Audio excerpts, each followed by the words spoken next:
दोस्तों, इस वक्त स्क्रीन पर आप जिस गुफा को देख रहे हैं, ये गुफा कोई आम गुफा नहीं, बल्कि एक हिस्टोरिकल यानी ऐतिहासिक गुफा है। एक ऐसी गुफा की जिसके पीछे बड़ी ही हैरान कर देने वाली और अनोखी कहानी है। क्योंकि दोस्तों, यही वो गुफा है कि जिसने आज से लगभग 1700 साल या 1750 साल पहले एक ऐसा हादसे इसमें हुआ था कि जिसने सबको हिलाकर रख दिया था। और इस वाक्य का जिक्र कुरान करीम में भी इरशाद फरमाया गया है। हुआ ये था कि कुछ ऐसे लोग जो अपनी जान बचाने की खातिर इस गुफा में छुपने के लिए आए, तो वो इस गुफा के अंदर आकर सो गए और लगातार 300 साल तक सोते रहे। और 300 साल के बाद जब वो अपनी नींद से जागे तो बिल्कुल वैसे ही सलामत थे जैसे वो 300 साल पहले सोए थे। यानी ना तो उनकी उम्र बढ़ी थी और ना ही उनके जिस्म में किसी भी तरह का कोई बदलाव आया था। लेकिन दोस्तों, अब सवाल यह है कि 300 साल से भी ज्यादा लगातार इस गुफा में सोने वाले ये लोग आखिर कौन थे, और इतने लंबे वक्त तक लगातार सोने का ये हादसा क्यों और कैसे हुआ था, और जिस गुफा में इतना बड़ा हादसा हुआ था वो गुफा आखिर आज के द्वार में कौन से देश में मौजूद है। ये सारी चीजें आज की इस वीडियो में हम आपको बताने वाले हैं। दोस्तों, सबसे पहले तो हम आपको ये बताते चले कि ईसाई और मुस्लिम यानी दोनों धर्मों में ताल्लुक रखने वाले लोग इस हादसे को सच्चा मानते हैं, और मुसलमानों की किताब कुरान करीम में भी इस हादसे को साफ तौर पर बताया गया है। ये हादसा हजरत ईसा अलैहिस्सलाम के इस दुनिया से उठाए जाने के बाद लगभग 250 साल बाद पेश आया था। हजरत ईसा अलैहिस्सलाम के इस दुनिया से उठाए जाने के बाद ईसाइयों के हालात दिन ब दिन खराब होते चले गए। यहां तक कि एक वक्त ऐसा भी आया कि जब फिलिस्तीन के पूरे इलाके पर दकियानूस नाम के एक बादशाह की हुकूमत कायम हो गई थी। ये एक ऐसा बादशाह था जो ईसाइयों से हद से ज्यादा दुश्मनी रखा करता था, और इसका यह मानना था कि मेरी हुकूमत में कोई भी इंसान ईसाई धर्म यानी जो कि उस दौर में एक नया धर्म माना जाता था, उस पर अमल ना करें, और जो भी उस पर अमल करेगा मैं उसे हमेशा हमेशा के लिए खत्म कर दूंगा। दोस्तों, उसी बादशाह की हुकूमत में रहने वाले ही कुछ लोग कि जो बाद में अस्हाबे कहफ के नाम से मशहूर हुए, ये वो लोग थे जो कि हजरत ईसा अलैहिस्सलाम को हद से ज्यादा माना करते थे, और बादशाह की लाख कोशिशों के बावजूद भी ये ईसाई धर्म छोड़ने के लिए तैयार नहीं थे। बादशाह को जब इस बात का यकीन हो गया कि ये लोग मेरी लाख कोशिशों के बावजूद भी ईसाई धर्म को कभी नहीं छोड़ेंगे, तो उसने इन्हें कत्ल करने का फैसला कर लिया।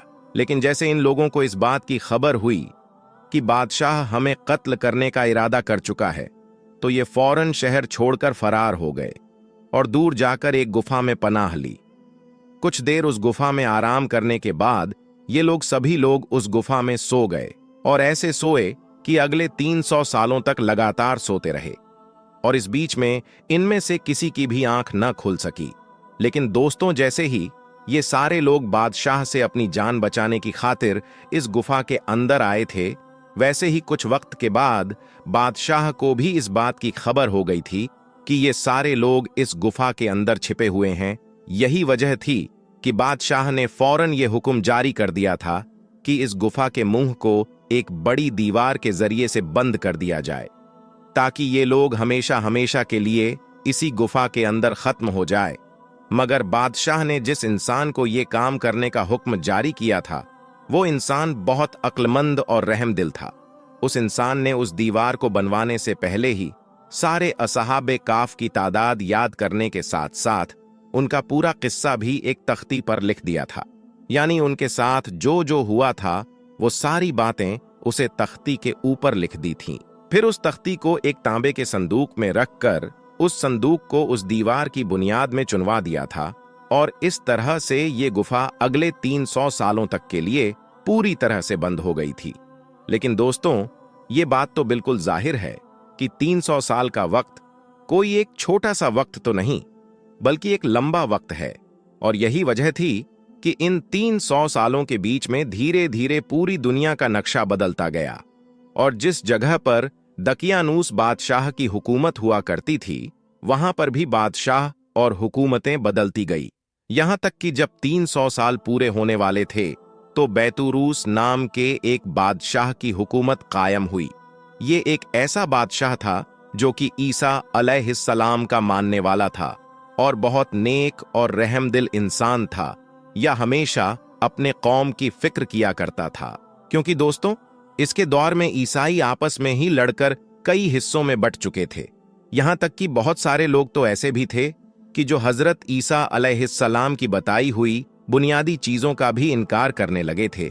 ये बादशाह अपनी कौम के इस हाल से हद से ज्यादा परेशान रहा करता था और अक्सर रो रो कर ये दुआएं मांगा करता था कि या अल्लाह, कोई ऐसा करिश्मा हो जाए कि जिसकी वजह से मेरी कौम के सभी लोग अल्लाह और क़यामत के दिन पर ईमान रखने लगे।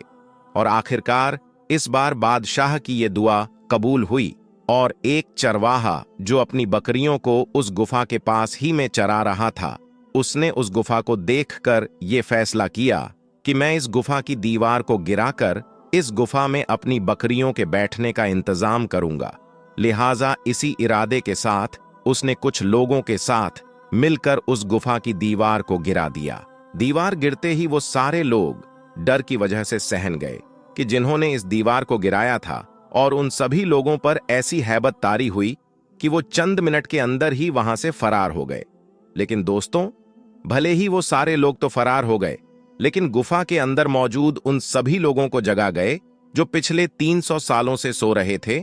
इन लोगों ने जागते ही न सिर्फ आपस में सलाम और बल्कि कुछ वक्त के बाद ही इबादत करना भी शुरू कर दी थी। गुफा के अंदर मौजूद इन सभी लोगों को जब थोड़े वक्त के बाद भूख महसूस हुई तो इन लोगों ने अपने ही एक साथी जिसका नाम यमलिखा था, उस गुफा से इस इरादे के साथ बाहर भेजा कि वो उनके लिए खाना लेकर आए, और साथ ही में उसे ये नसीहत भी की, जाकर देखो दकियानूस हमारे बारे में क्या इरादा रखता है। कहीं ऐसा तो नहीं कि वो हम लोगों को अभी भी बड़ी मेहनत के साथ तलाश कर रहा है। लिहाजा इन्हीं सब चीजों का हाल चाल जानने की इरादे से ही यमलिखा उस गुफा से बाहर निकले। लेकिन बाहर निकलते ही हैरान हो गए, क्योंकि वो शहर की जिसके बारे में वो ये जानते थे कि यहां पर हजरत ईसा अलैहिस्सलाम का नाम लेना भी जुर्म है, वहां पर तो अब हर इंसान हजरत ईसा अलैहिस्सलाम का ही कलमा पढ़ रहा था और हर इंसान के मुंह से अल्लाह और उसके नबियों का ही नाम सुना जा सकता था। यमलिखा ये सब देखकर अभी हैरान ही थे कि इतनी देर में एक खाने की दुकान पर भी पहुंच गए और दुकान वाले को दकियानूस के दौर का सिक्का देकर खाना मांगा, क्योंकि वो तो अभी भी यही सोच रहे थे कि वो गुफा के अंदर 300 साल नहीं बल्कि चंद घंटों के लिए ही सो गए थे। मगर सच्चाई कुछ और थी। दकियानूस के द्वार का वो सिक्का न सिर्फ बहुत वक्त पहले ही बंद हो चुका था, बल्कि इस वक्त तो उस सिक्के को पहचानने वाला भी कोई इंसान नहीं रह गया था। यही वजह थी कि उस सिक्के को देखते ही दुकानदार को यमलिखा पर शक हो गया और उस दुकानदार को यह लगने लगा कि या तो इस इंसान के हाथ कोई पुराना खजाना लग गया है या फिर ये कोई जासूस इंसान है। इसलिए उसने शक के दायरे में यमलिखा को सल्तनत के सिपाहियों के हवाले कर दिया और यमलिखा के ऊपर यह इल्जाम लगाया गया कि ये तो जासूस है या फिर इसके हाथ कोई पुराना खजाना लग चुका है।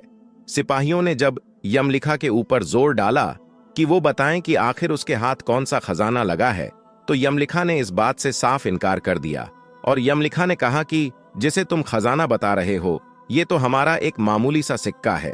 तो सिपाही कहने लगे कि हम कैसे मान लें कि ये तुम्हारा सिक्का है, क्योंकि ये सिक्का तो आज से लगभग 300-400 साल पहले चला करता था। इस सिक्के को बंद हुए एक लंबा जमाना गुजर चुका है और तुम तो बिल्कुल अभी भी जवान हो, तो हम ये कैसे मान लें कि तुम्हारे हाथ कोई पुराना खजाना नहीं लगा है। इस पर यमलिखा ने सिपाहियों से कहा कि अच्छा ये बताओ कि दकियानूस बादशाह का क्या हाल है। सिपाहियों ने जवाब दिया कि दकियानूस नाम का तो कोई बादशाह इस वक्त पूरी दुनिया में मौजूद ही नहीं है। हाँ, आज से लगभग 300 या 350 साल पहले इस नाम का एक बादशाह इसी जगह पर हुकूमत किया करता था, जो बहुत जालिम और बेरहम इंसान था।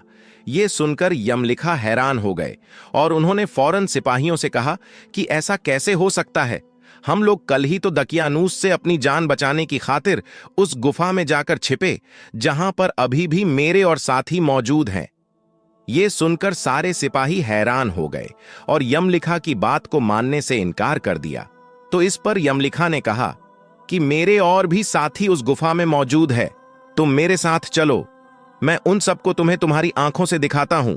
सिपाही जब यमलिखा के साथ उस गार यानी गुफा के पास पहुंचे तो गुफा के अंदर मौजूद असहाबे कहफ को यह महसूस हुआ कि दकियानूस की फौज हमें ढूंढती हुई हमारे पास तक पहुंच गई है और अब वो हमें हर हालत में कत्ल कर देंगे। इसीलिए वो पहले से ही अल्लाह ताला की इबादत करने लगे और अल्लाह ताला से अपनी जान की हिफाजत के लिए दुआ करने लगे।